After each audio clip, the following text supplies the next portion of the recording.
Back with another video, and before we start, please just like and subscribe to the channel. You guys have been awesome about that, so I'd really appreciate it if we kept it going. And to get right into it, today's video is going to be about positional superiority and what it is, how it's used, and maybe some different ways we can think about this concept of in terms of the offensive perspective when we look at this concept. So let's get right into it. And positional superiority is pretty much when there's an equal number situation. So we're going to isolate this, not talk about multiple concepts at once. So just right here, I'm going to make it so that there's no numerical advantage.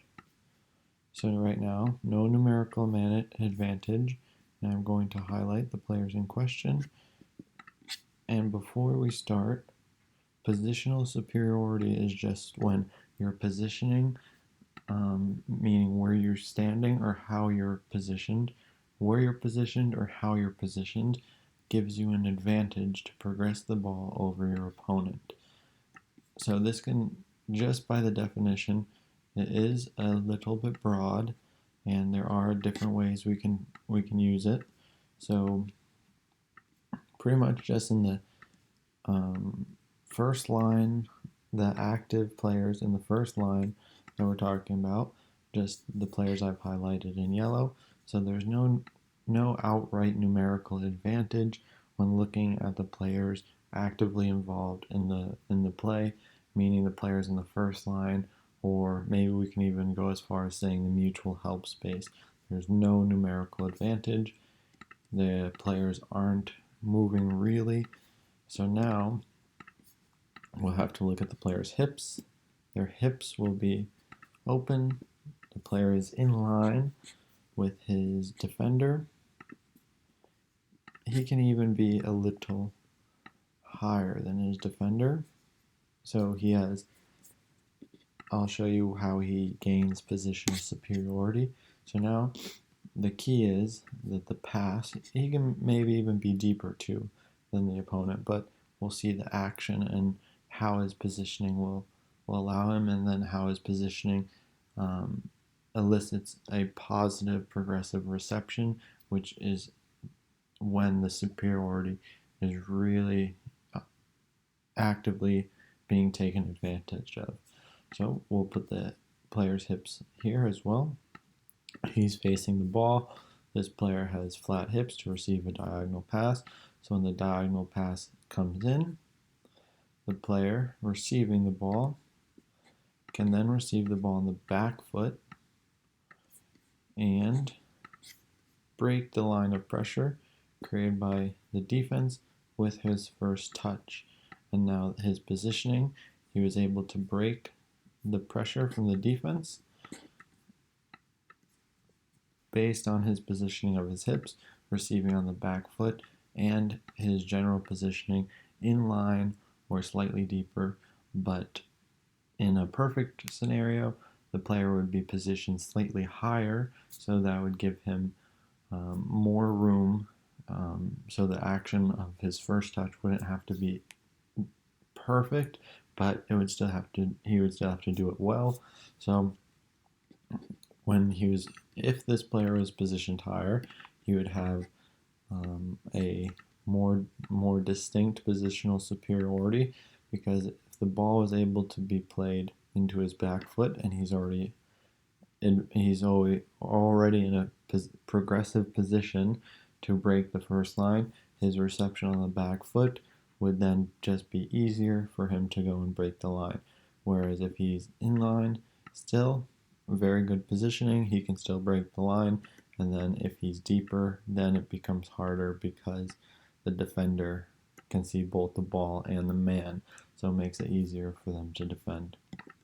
And so now we can look at positional superiority on a slightly different scale. So that was just one example. And again, positional superiority is when your positioning gives you an advantage over your opponent to then progress the ball. Because in possession, pretty much it's always about progression, always trying to score, create chances. Not always, but for the vast majority of cases, when you have the ball and trying to win the game, your mentality is winning, scoring goals. It starts with progressing the ball and how you do so. So here we go. So now positional superiority again. We'll look at another scenario. So really the two things with positional superiority is where you're positioned and how you're positioned.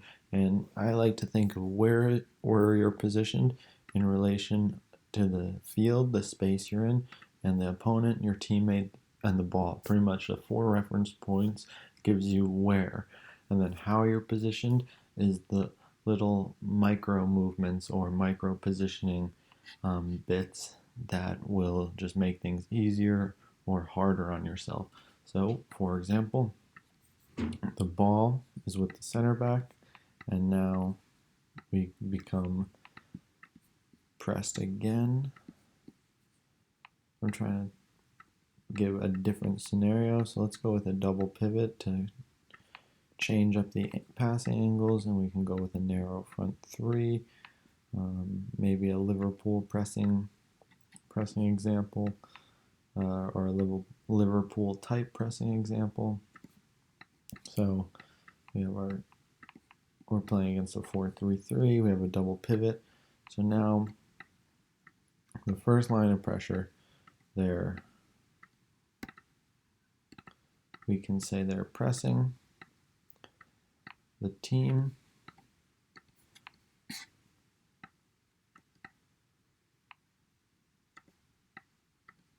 So now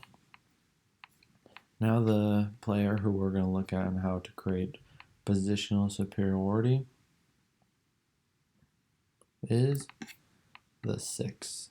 Because now the 6 is in a unique situation when you understand the opponent's pressing concept using the cover shadow, the 9 using his cover shadow to block the passing lane. So now it kind of creates a interesting dynamic for the 6, because he is operating the blind spot of the opponent by being their cover shadow, so there's a good chance his movement can go undetected. So we also have to look at where he's positioned. He's in the pivot position, and in relation to the ball, he's in the cover shadow, and the teammates around him. So we have a potential teammate pinning the opponent in the half space, and we have a free player out wide who's also blocked by the cover shadow. So one way I've seen people talk about positional superiority in this way. Not sure how I feel about it, because there's different concepts at play. So one way I've seen people talk about positional superiority is when the player evades the cover shadow and then he comes into a spot where he can then receive the ball. So his positioning gives him the advantage, not so much his movement, which is a big distinction. So a slight movement, but his movement doesn't give him the advantage. So what I mean by this is he started here and he started here. The fact that he's positioned here and then receives the ball, he could be standing when he receives the ball, or he could be slightly moving, but pretty much he could be standing still and receive the ball and still have advantage over the defense, whereas a dynamic superiority would be like a double movement. So he would come here, the defender would come, and then as he's moving, the ball would be played into the pivot, and that action would only be available if the movement occurs. So without it, it is unavailable and it's not possible. But a slight movement, if this player is very ball oriented and just the position is adjusted slightly, then he can break the line of pressure because of his positioning, So now, because of his positioning and the positioning of his teammate pinning the 6, overloading the half space, the ball can be played in, and now he has the advantage to then progress the ball. He can receive on the back foot as well and break the line, but those are two situations where positional superiority can be seen, and I think this was a good base foundation moving forward. So if we mention positional superiority, we can talk about where they're positioned and how they're positioned. And a big distinction with dynamic superiority is dynamic involves movement, and the progression could not occur unless the movement was used. So, all in all, really cool concept of positional superiority. I'm really interested in different ways people are thinking about using this, different thirds of the field, different situations, and how to create this for your team. And when talking about superiorities, it's crucial that you always use them in terms of progression, or you're using them in a line with the team's goals when they're in possession of the ball, because that's the whole reason behind it. So that was today's video. Thanks for watching. I really appreciate it. Like and subscribe as always, and I'll see you for the next one.